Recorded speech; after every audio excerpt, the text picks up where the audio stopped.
Good morning. Okay, we got a video here on my stay at Esperance. Unfortunately, once again, I lost a lot of video. I don't know how I managed to do it, but however, we'll deal with what we have.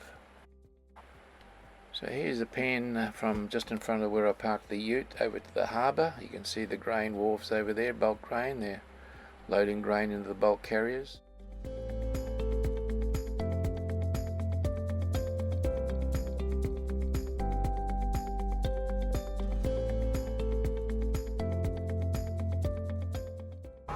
Now we go to the other side of the groin, to the eastern side, and scan back towards the swimming pool. Now check this out. Guys have got netting all around this, protecting the folks swimming in that pool. I guess there's some nasties over in WA, like white pointers. Oh yeah. And that stuff you see on the beach is just washed up seaweed. So that's the van back there, parked behind the park behind us. We'll shoot some photos now. There's an old derrick crane that was used back in the days on the wharves in the museum opposite. Some fancy painting on the toilet block. Looks really nice, eh? Very well done. Then we go on over. This is a sauna. Apparently you can get a sauna on the beach. So the visitor information board, got all the various stuff you need to know. Fishing area, you know what to do and what not to do. There's plenty of that in Esperance. And on the back they got a fancy blow up of the harbour, a bird's eye view. Looks good. And here we have a clock tower that was built by the Miniature Railway Club in Esperance. Based on Greek and Roman architecture, apparently. Well, there you go. Just a nice garden, a memorial garden here next to the clock tower. Very pretty. Looking back from the harbour towards the rock groin where the swimming hole was, and the van's parked adjacent to that. And it pans around to the eastern end of Esperance. And here we go. There's one for the boys. There's that loaded bulk carrier. He's sitting low on the water, so he's full of, we assume, wheat. And the tugs have got him under control, and they're getting him out of the harbour, turning him around to face the sea. And eventually they'll escort him out into the sea, where he'll turn to the west and head off out to the Indian Ocean, bound for Central Asia or Europe, no doubt. And while I'm at the harbour, just a pan from east to west of the bay that we can see from here. Because, well, there's not a lot of video footage because somebody lost a whole stack of it. That's an old man thing.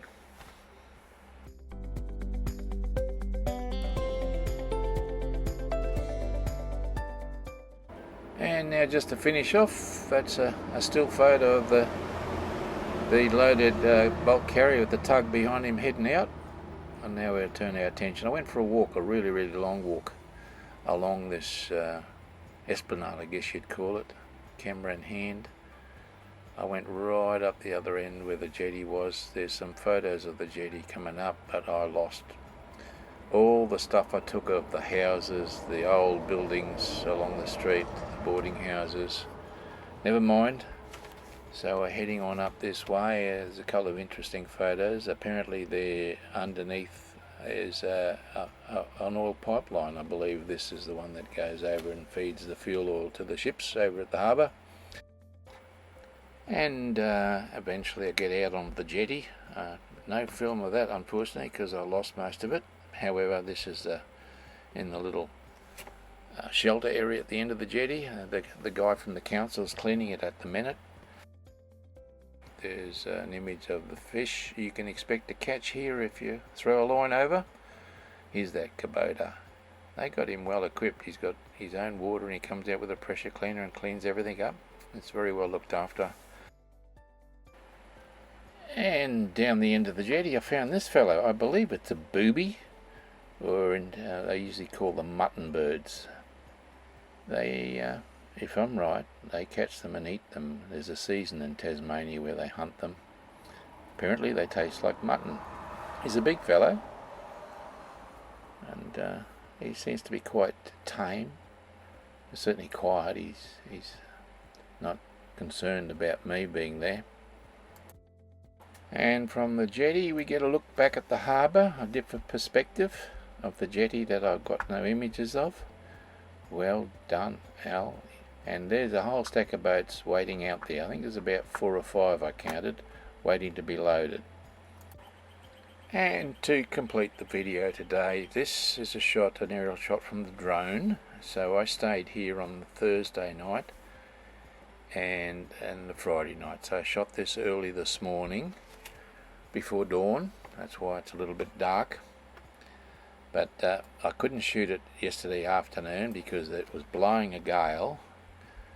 And in my experience over here at the minute, it seems to be late afternoon down here. It blows a gale, and the best time to do it is after dark or after dusk, when the wind settles down, or early in the morning before the wind's got time to come up. So there's looking back at Esperance. Okay, we're going to be looking down at the van now apparently. I've forgotten what I shot. There's no hope for me, is there? Anyway, so scanning down. I think I go back and have another look back towards Esperance, but it's right down the end of that road. It's quite a ways down actually to get out of town, so I don't upset the local park rangers. They don't like us campers and caravanners and whatnot. So it's been a disappointing episode producing this video for you, because I had so much more images and photos or video. But anyway, I'll get over it eventually. So once I've finished this video off and get it published up on the YouTube, I'm going to continue wandering over towards Albany. I'm not sure where I'll end up today, but that's the great thing about this wandering all over the countryside. It doesn't matter where you end up, because my house is on wheels.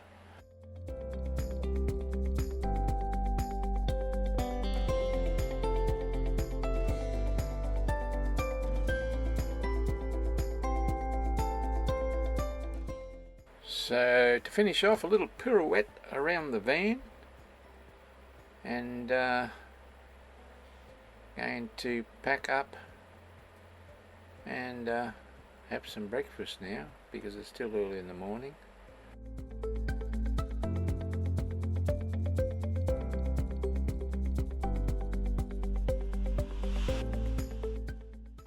Bye bye for now.